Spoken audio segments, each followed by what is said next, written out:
l'astrologie permet de mettre mieux en perspective les événements que quand on n'a pas ce modèle.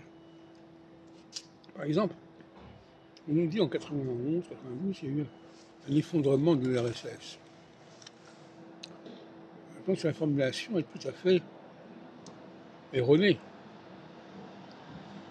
Au contraire, c'est une nouvelle dynamique pour l'URSS. Avec la 91-92,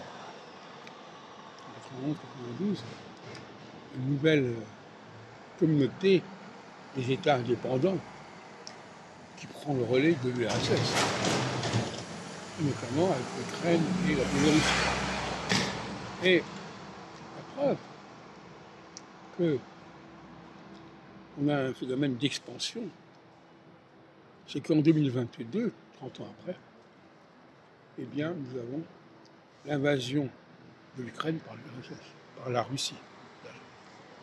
Ce qui montre bien qu'il s'agit d'une dynamique d'expansion, une volonté de relancer cette dynamique impériale, et non pas un échec. En revanche,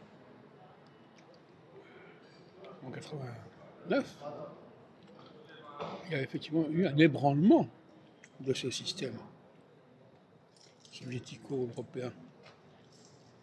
Mais c'était 3 ans plus tôt. Comme vous le savez, dans le système d'astrologie septennale, 3 ans, c'est une éternité. C'est-à-dire que c'est l'inverse.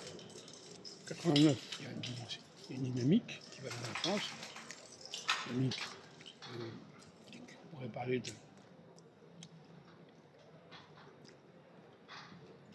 centrifuge. Et puis, 3 ans plus tard, dynamique centripète.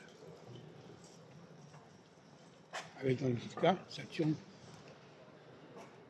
en signe cardinal quand c'est une dynamique centrifuge, et en signe fixe et mutable quand c'est une dynamique centripète. La phase centripète est une phase où l'on veut dépasser les différences des uns et des autres, et par conséquent, il y a une forme de...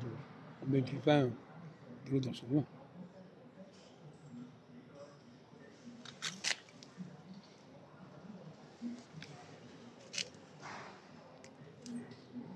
Donc voilà, là, il y a un éclairage des événements historiques qui permet à l'astrologie d'être une auxiliaire très fidèle et très efficace de la recherche historique, au lieu d'être simplement une sorte de tentative de refléter, tant bien que mal, ce qui a été écrit par les uns et par les autres.